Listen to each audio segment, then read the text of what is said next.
Welcome to my channel pharma mentor Deepika Thakkar. तो आज हम फार्मेसी के एक टॉपिक के बारे में बात करेंगे जिसका नाम है ओटीसी मेडिसिन। तो सबसे पहले तो हम ये जानेंगे कि ओटीसी का मतलब क्या है।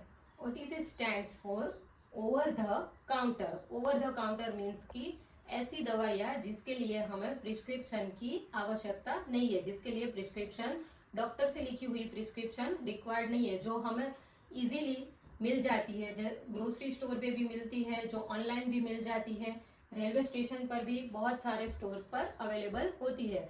मतलब कि ओटीसी मेडिसिन ऐसी है कि जो हमें सिंपल से टूथ एक को ऐसे खत्म करने के लिए कफ सप्रेशंट जो बहुत सारी यूज होती है वो सारी ओटीसी के अंदर इंक्लूड होती है।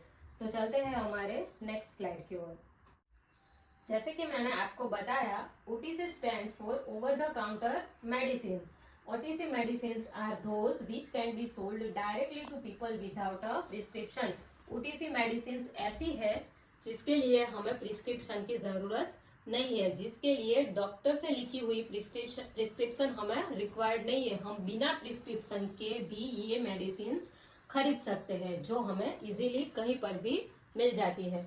Some OTC medicines prevent or cure disease like tooth decay and athlete's foot. Some relieve aches, pains and itches and other help to manage recurring problems like migraines and allergy. Recurring means जो बार बार हो सकता है उसको हम recurring बोलते हैं। As such, there is no legal definition of the term OTC in India. Technically, drugs are OTC unless they are specifically stated as prescription only drugs in India. अगर उसमें नहीं दी गई है तो हम उसको OTC कंसिडर कर सकते हैं, ऐसे हमारे इसमें बताया गया है। Technically, drugs are OTC unless they are specifically stated as prescription only drugs in India. In the United States, the F&D decides whether a medicine is safe and effective enough to sell over the counter. मतलब US में F&D food and drug decide करता है कि drug over the counter means के बिना prescription के देने के लिए सेफ और इफेक्टिव है कि नहीं, बाद में ही उसे ओटीसी मेडिसिन में डाला जाता है। OTC drugs include such as antiseptics, analgesic, decongestant, aspirin, vasodilators, antacids, expectorants, antifungal, antihistamines, antiflatulence agents and smoking cessation drugs. तो हम इसमें सारी जो ओटीसी ड्रग्स है वो इंक्लूड की गई है। एनाल्जेसिक्स लाइक एसिटामिनोफेन जो ओटीसी बहुत ही यूज होता है, डीकंजेस्टेंट लाइक डेक्स्ट्रोमिथोर्फेन जो भी ओटीसी बहुत ही यूज होता है, और एंटीहिस्टामिनिक लोराटिडिन वो भी ओटीसी बहुत ही यूज किया जाता है। तो चलते हैं हमारी दूसरी स्लाइड की ओर।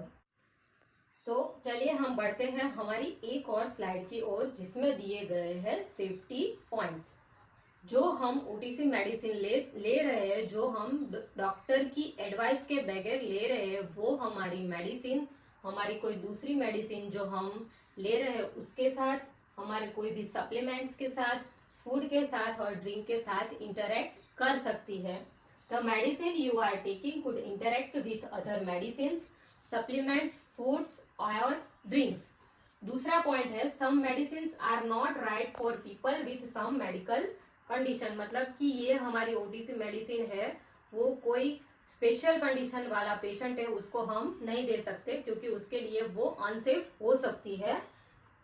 लाइक एग्जाम्पल उसका दिया गया है, people with high blood pressure should not take some decongestant. जो डीकंजेस्टेंट हम यूज कर रहे हैं, जो डॉक्टर की एडवाइस हमने उसमें नहीं ली है, वो हाई ब्लड प्रेशर वाले पेशेंट को प्रॉब्लम क्रिएट कर सकती है। Some people are allergic to certain medicine. जो हम ओटीसी मेडिसिन ले रहे हैं उसके साथ किसी भी पीपल को एलर्जिक कंडीशन होने की संभावना है। Many medicines are not safe during pregnancy. Pregnancy के टाइम पे कोई भी मेडिसिन डॉक्टर की एडवाइस के बगैर नहीं लेनी चाहिए। प्रेगनेंसी के टाइम पे हमें कोई भी ओटीसी मेडिसिन अपने हिसाब से नहीं लेनी चाहिए, उसमें हमें सबसे पहले अपने डॉक्टर को कंसल्ट करना चाहिए, उसके बाद ही हम वो दवाई ले सकते हैं, क्योंकि उसमें प्रॉब्लम क्रिएट होने के चांसेस सबसे ज्यादा है। Be careful when giving medicine to children. Children को भी हमें कोई भी दवाई ऐसे ही बिना डॉक्टर की एडवाइस के नहीं देनी चाहिए, क्योंकि उसमें अगर डोज में भी कोई प्रॉब्लम हो जाए तो चिल्ड्रन को सबसे ज्यादा उसकी इफेक्ट हो सकती है, जो हमारे लिए बिल्कुल भी सही नहीं है। तो हमें ये चीजों का बिल्कुल ध्यान रखना है। ये सारे हमारे सेफ्टी पॉइंट्स हैं। चलिए बढ़ते हैं हमारी लास्ट स्लाइड की ओर। Commonly misused OTC medicine. जो ओटीसी मेडिसिन सबसे ज्यादा जिसका मिसयूज होता है, सबसे पहली है डेक्स्ट्रोमिथर्फेन। डेक्स्ट्रोमिथर्फेन जो कि कफ सप्रेसेंट है, जो बहुत ही कॉमनली ओटीसी यूज होता है, उसका मिसयूज सबसे ज्यादा होता है।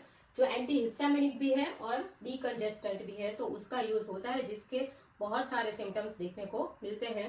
तो ये सारी मिसयूज होने वाली मेडिसिन है। दूसरी है लोपेरामाइड, जो एंटी डायरियल ड्रग है, जो टैबलेट फॉर्म में, कैप्सूल फॉर्म में और लिक्विड फॉर्म में अवेलेबल है, लेकिन ये उसमें स्पेसिफिक बताया गया नहीं है कि उसका मिसयूज किस तरह से पाया जाता है, क्या क्या उसके सिम्टम्स देखने को मिलते हैं।